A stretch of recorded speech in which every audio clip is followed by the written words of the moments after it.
Glorificado seja o Senhor, irmãos e irmãs, por estarmos mais uma vez nesta noite, nesta quarta-feira, em adoração ao Senhor, em glorificação ao nome do Pai, para estudarmos a Sua palavra, para orarmos, clamarmos ao Senhor nesta noite, noite de alegria, de bênçãos da palavra do Senhor. Vamos orar inicialmente, clamando a presença do Senhor conosco.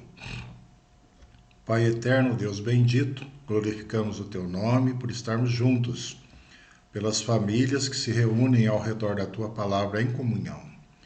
Perdoa, Senhor, os nossos pecados e tenha misericórdia de nós. Nós te invocamos, Senhor, nesta noite, porque clamamos a Tua presença e precisamos dela. Somos pecadores, somos limitados, dependentes inteiramente, Senhor, da Tua graça. Sê conosco, Senhor, nos ajude, nos ilumine, que o Senhor, ó Pai, nos mostre as Tuas verdades, que o Senhor aceite as nossas orações e clamores, que o Senhor receba no Teu altar a adoração do Teu povo. Nós te adoramos, te invocamos, no nome amado e poderoso de Jesus Cristo. Amém. Igreja de Cristo, vamos abrir inicialmente para lermos Tiago, capítulo 1, dos versículos 12 a 18. Tiago 1, de 12 a 18, como leitura inicial da palavra do Senhor. O texto sagrado nos diz assim: Bem-aventurado o homem que suporta com perseverança a provação, porque depois de ter sido aprovado, receberá a coroa da vida, a qual o Senhor prometeu aos que o amam. Ninguém, ao ser tentado, diga: sou tentado por Deus, porque Deus não pode ser tentado pelo mal, e Ele mesmo a ninguém tenta. Ao contrário, cada um é tentado pela sua própria cobiça, quando esta o atrai e seduz. Então, a cobiça, depois de haver concebido, dá a luz ao pecado. E o pecado, uma vez consumado, gera a morte. Não vos enganeis, meus amados irmãos. Toda boa dádiva e todo dom perfeito são lá do alto, descendo do Pai das luzes, em quem não pode existir variação ou sombra de mudança. Pois, segundo o seu querer, Ele nos gerou pela palavra da verdade, para que fôssemos como que primícias das suas criaturas. Texto da palavra do Senhor, que nos fala da grandeza do Senhor, que perdoa pecados. Nos fala também aí, Tiago, acerca da origem do pecado. E, ó, irmãos, nós precisamos entender a cobiça, conforme o versículo 15, depois de haver concebido, dá à luz o pecado, e o pecado, uma vez consumado, gera morte. Mas Cristo veio para quebrar os grilhões, quebrar este processo do pecado, que vem da cobiça, que vem dos nossos corações caídos. O Senhor tenha misericórdia de nós. Vamos orar neste momento. Entregue ao Senhor a sua vida, confesse os seus pecados. O Senhor é aquele que tem toda a boa dádiva e todo o dom perfeito, como lemos no texto, no versículo 17. Vem dele, é do Senhor. E o maior de todos os dons, a graça eterna da restauração e da salvação em Cristo. Vamos confessar os nossos pecados e também crendo nesse Deus, que é o Pai das luzes, como vemos no texto, que tem toda a boa dádiva e todo o dom perfeito. Vamos entregar nossos pedidos, nossos clamores. Entregue ao Senhor neste momento sua vida, sua família.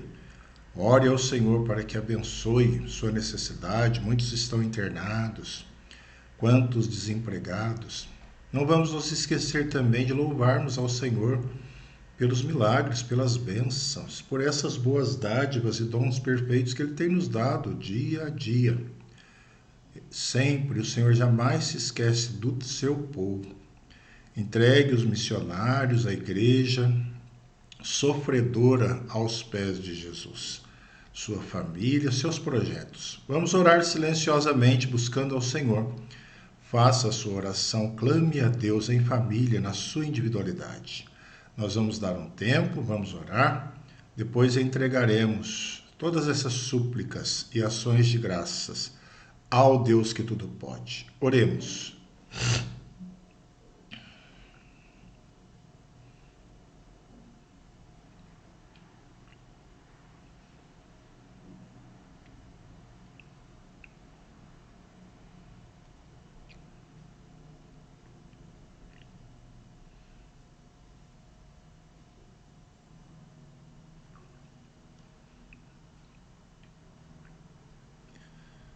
Senhor de grandeza, Pai das luzes, como lemos nesse texto maravilhoso de Tiago, toda boa dádiva, todo dom perfeito vem de Ti, ó Deus. Nós te glorificamos pelos milagres, bênçãos que o Senhor tem dado ao Teu povo, nossas vidas, sobre nossas famílias. A salvação, o pão de cada dia, o trabalho, os recursos, a graça do Teu Santo Espírito. Bendizemos o Teu nome, Senhor, porque o Senhor também sabe das nossas aflições. Quantos irmãos enfermos, acamados, quantas crianças, jovens precisando da Tua intervenção curadora. O Senhor é o que restaura, que cura, que liberta. Tenha misericórdia, Senhor. Quebra também os grilhões daqueles que estão presos nas lutas espirituais. Muitas vezes, ó Deus, nas questões mentais, da depressão, da angústia e da tristeza. Dê a Tua graça, Senhor, liberta, transforma essas realidades em realidades de vitória, Senhor, de restauração. Abra portas, ó Deus, aos que estão desempregados, aos que precisam, ó Deus, de uma luz do Senhor, em que área da vida for. O Senhor é o que derrama luz nas trevas. Também, ó Deus, sabemos pela Tua palavra que o Senhor quebra portas de bronze e trancas de ferro. Só o Senhor abre os caminhos. Quantos precisam de uma intervenção do Senhor neste momento, nesta direção? Que o Senhor abra portas, liberte, que o Senhor, ó Deus, transforme uma realidade. O Senhor é aquele que muda a sorte, como lemos na Tua palavra. A Tua igreja clama ao Senhor por mudança de sorte numa área da vida, na vida familiar, espiritual, na vida financeira, no trabalho, nos estudos, na vida emocional. Sê propício ao Teu povo.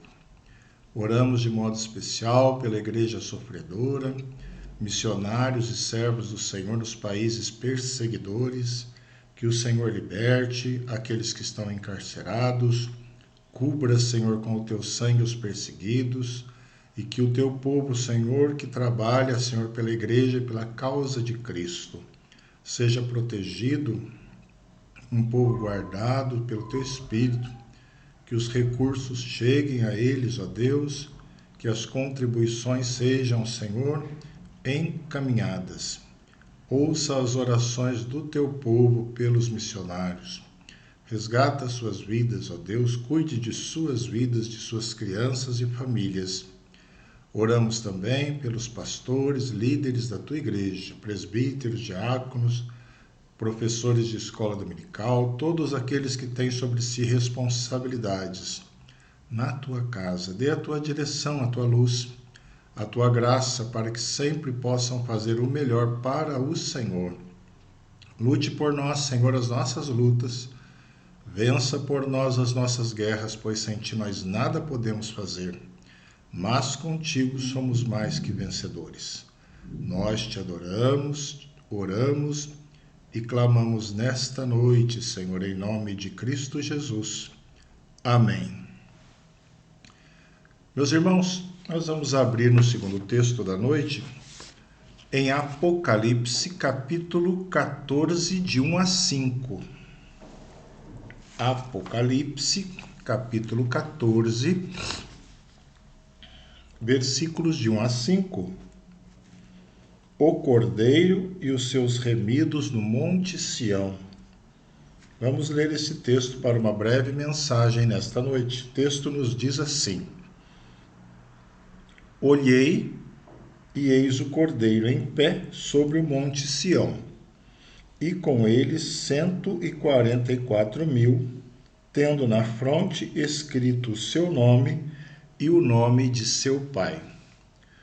Ouvi uma voz do céu como voz de muitas águas, como voz de grande trovão. Também a voz que ouvi era como de arpistas quando tangem a sua harpa. Entoavam novo cântico diante do trono, diante dos 4 seres viventes e dos anciãos.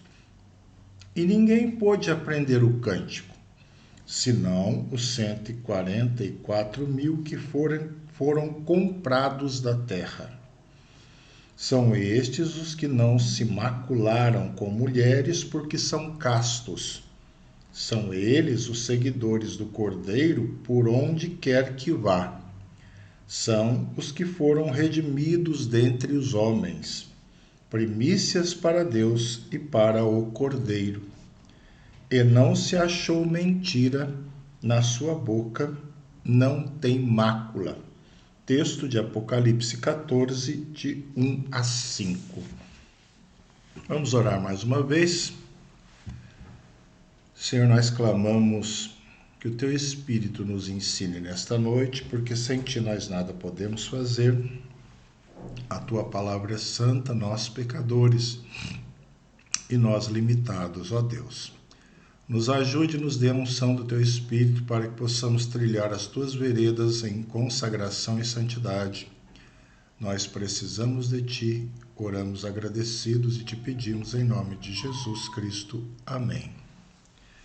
Querida Igreja de Cristo, Apocalipse foi escrito em uma época de perseguição, talvez no final do reino do imperador romano Nero. João estava em uma colônia penal na ilha de Patmos. Nesse local, ele recebeu as visões do Espírito Santo. O título grego do livro Apocalipse significa revelação. São cenas vinculadas ao objetivo final da história. As imagens que aparecem no livro, no texto, são multiformes. São cenários capazes de gerar muitas interpretações. Mas não é um livro misterioso, um livro de quebra-cabeças. O tema principal é o reinado de Deus sobre a história. Deus demonstra sua majestade, autoridade e justiça. É uma apresentação dramática para equipar a igreja, para revestir os fiéis. A ideia é que a igreja tenha uma visão teocêntrica, Deus no centro, Deus soberano. A história está centrada em Deus, o juiz todo-poderoso. O trecho lido está na porção principal do livro. Essa extensa parte vai do capítulo 4 ao capítulo 22 de Apocalipse. E consiste em uma visão com 7 ciclos de julgamento. O pano de fundo é descrito como uma batalha espiritual. No capítulo 14, aqui que lemos, o povo de Deus é representado como noiva. Os 144.000 correspondem à totalidade dos fiéis. Esse número é um elemento figurativo e não literal. E há outro detalhe muito especial que foi revelado aqui, na parte que lemos. Está no versículo 3. Entoavam um novo cântico diante do trono. A história da igreja sempre foi marcada por músicas, por cânticos. E a grande maioria dos cristãos gosta de louvar.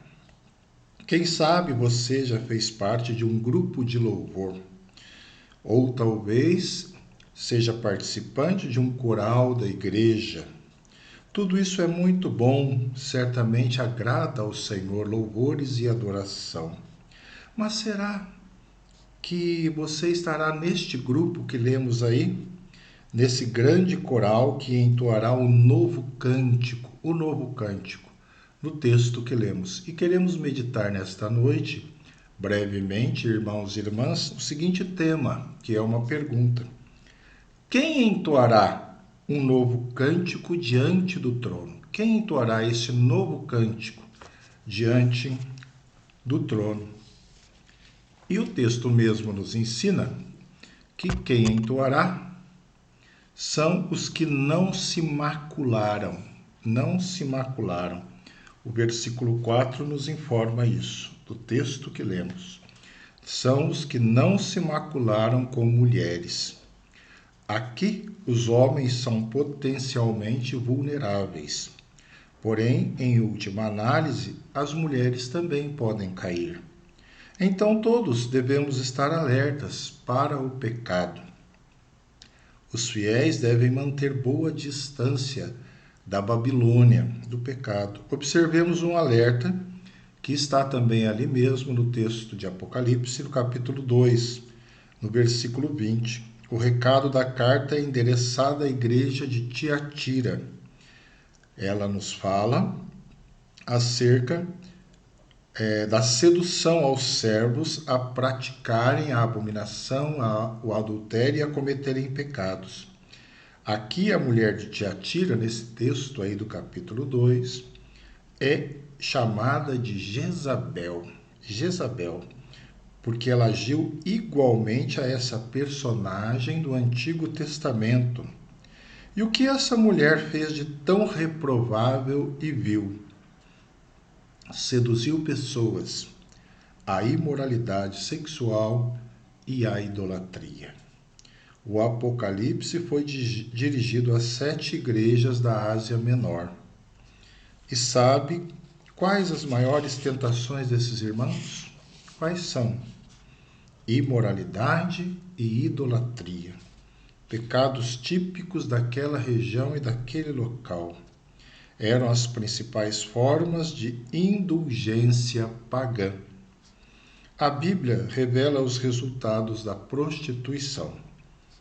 Eles são conhecidos: vergonha, tolice e desgraça. Que Deus nos proteja e nos guarde, irmãos. Mas a abordagem do capítulo 14, nós podemos entender, as figuras sexuais são usadas como uma finalidade. Servem para expressar a vida de pureza espiritual.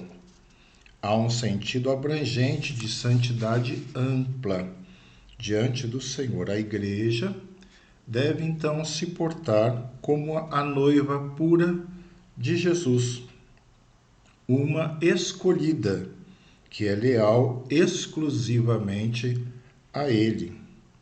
E a conduta sexual, então, se inclui em toda essa dimensão. Ela é apenas um elemento dessa pureza mais ampla que devemos cultivar em nossas vidas e que a igreja também deve cultivar.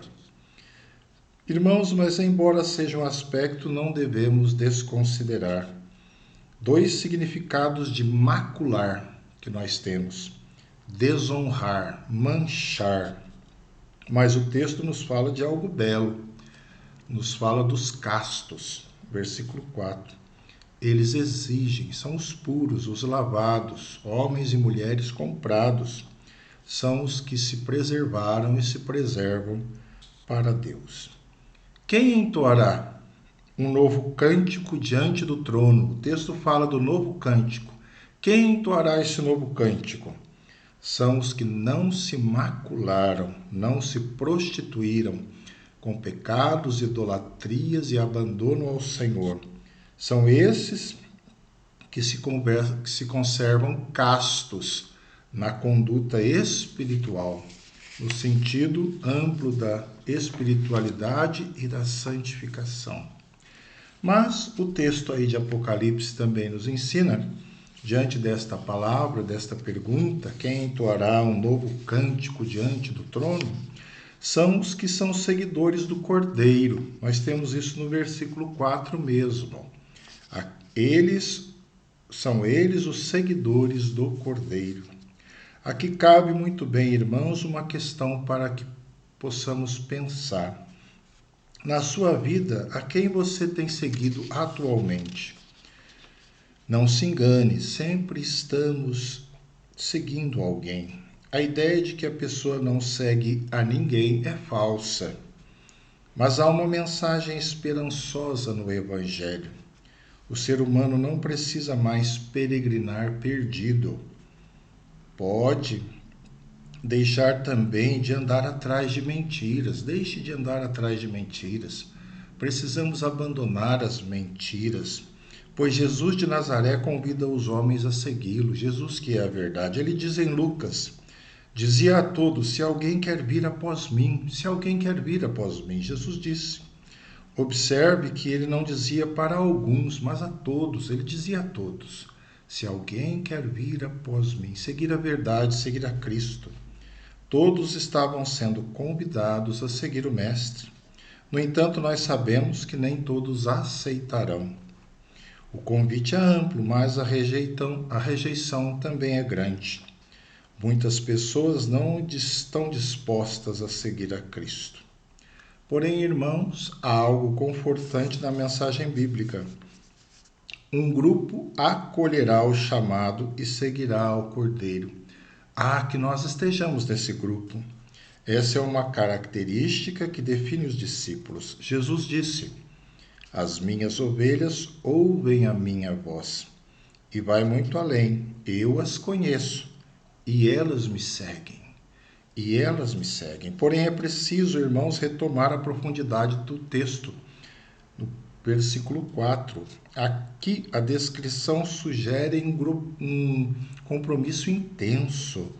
Perceba que não se trata de um seguir qualquer, mas um seguir perseverante. Você viu no texto? E diz assim, por onde quer que vá. Por onde quer que vá. Temos que segui-lo para onde ele nos guia ou manda. Não é suficiente seguir até onde nós nos sentimos bem, nós concordamos. Também não basta segui-lo até onde queremos. É pedido uma atitude radical, por onde quer que vá. Você percebeu isso no versículo? Muitas vezes é andar por onde nem se enxerga, nem se sabe. Paulo nos diz, andamos por fé e não pelo que vemos. O invisível reino espiritual contrasta com o mundo, irmãos. Quem entoará um novo cântico diante do trono? São os que são seguidores do Cordeiro por onde quer que vá. Nós vemos isso aí no versículo 4. Mas o mesmo versículo 4 nos ensina que quem entoará esse novo cântico são os que foram redimidos dentre os homens. Está aí, mesmo nesse versículo. Esses entoarão um novo cântico. Eles são especiais, não por causa de algum valor ou mérito próprio, mas devido ao sangue do Cordeiro que os comprou. A redenção é um lindo milagre na vida do crente. Jesus empenhou sua vida nessa tarefa redentora. É um aspecto fundamental da missão do Salvador. Você já refletiu no intenso significado desse nome Salvador? Salvador significa aquele que salva, que resgata. A ação de alguém que pode em favor do desvalido, daquele que não pode. Quem está sendo salvo, nada consegue fazer por si mesmo. É por isso que Jesus nos comprou com o seu sangue. Romanos nos diz, sendo justificados mediante a redenção no sangue de Jesus. Precisamos entender o real sentido da redenção, meus irmãos. É a liberdade obtida por meio de um pagamento. Assim, um preço é pago, foi pago para que nós estivéssemos livres. Pense na sua condição anterior de escravidão, pobre e incapaz de pagar o resgate do livramento. Mas alguém viu esse seu estado e morreu por você, por mim, por nós. Mas de nada adiantaria e seria um esforço inútil. A vida dele valeria o sangue e a vida dele contaria. Os nossos esforços seriam inúteis.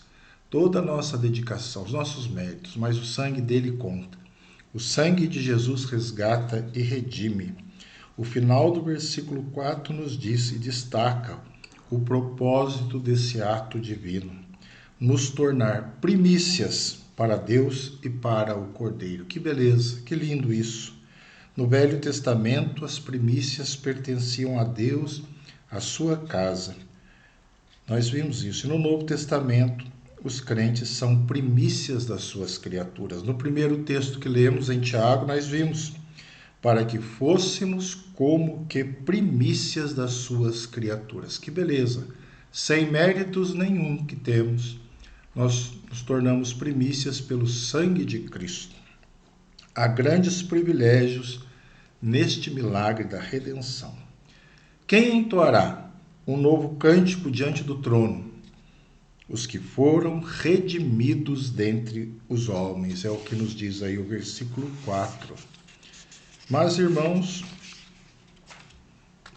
ainda neste sentido do tema, quem entoará um novo cântico diante do trono? O versículo 5 nos ensina: aqueles aos quais não se achou mentira na sua boca. É o que nos diz no versículo 5. Todos nós acompanhamos a crise moral do mundo. É uma nódoa que não escolhe classe social ou cor. Todas as partes do planeta Terra, a mentira, uma crise que corrói instituições, a desonestidade. Irmãos, as pessoas têm se apoiado no eixo da mentira, governos, povos, juízes, justiças, desde as crianças também, as famílias, as vidas, buscam ocultar os seus erros, acobertar os seus erros. Jovens, adolescentes, adultos também, cada um na sua realidade. Nós vemos hoje, meus irmãos, servidores públicos, pessoas, corrupção, tudo isso é mentira. Tudo isso está baseado na mentira. Sabe, irmãos, as pessoas amigas da verdade estão se acabando.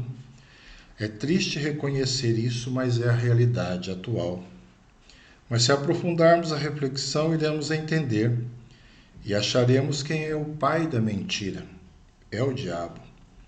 A ênfase central desse trecho de João é a verdade, embora ele fale também da mentira. E Jesus faz um relevante contraste aos seus ouvintes. De tudo existiam apenas duas opções, ou Deus ou Satanás, ou seja, a verdade e a vida, a mentira ou a morte. O diabo e seus servos induzem os homens ao erro, à mentira, à desonestidade.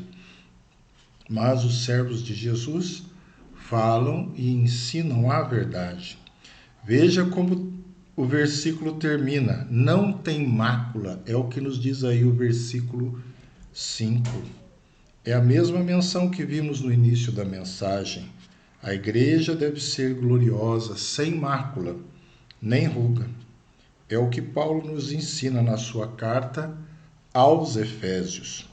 Cristo purificou a igreja do pecado para um destino, uma jornada gloriosa que se dará em sua companhia. E é esse tipo de gente que entoará esse novo cântico. Uma boca mentirosa jamais fará parte deste coral que vemos aqui no capítulo 14. Apenas aqueles que cultivam o amor pela verdade. Que o Senhor tenha misericórdia de nós, que possamos sempre cultivar este amor pela verdade. Quem entoará um novo cântico diante do trono? Aqueles aos quais não se achou mentira na sua boca. Concluindo, irmãos e amada igreja, todas as criaturas podem e devem adorar a Deus, mas aqui no texto somente os resgatados cantam. O texto nos diz que eles entoavam um novo cântico. Que lindo, um novo cântico diante do trono. Ninguém pôde aprender este cântico. Você viu no versículo 3. Ninguém pôde. É uma música talvez a mais secreta de todas da história. Será aprendida e cantada por este grupo seleto, especificado aqui neste texto que lemos. Quem entoará este novo cântico? Diante do trono, diante do Senhor. Os que não se macularam, os que são seguidores do Cordeiro, os que foram redimidos dentre os homens do sangue do Cordeiro, aqueles aos quais não se achou mentira na sua boca. Tomara que nós possamos fazer parte deste grande coral que entoará este novo cântico diante do trono, diante do Senhor. Assim seja, irmãos. Amém.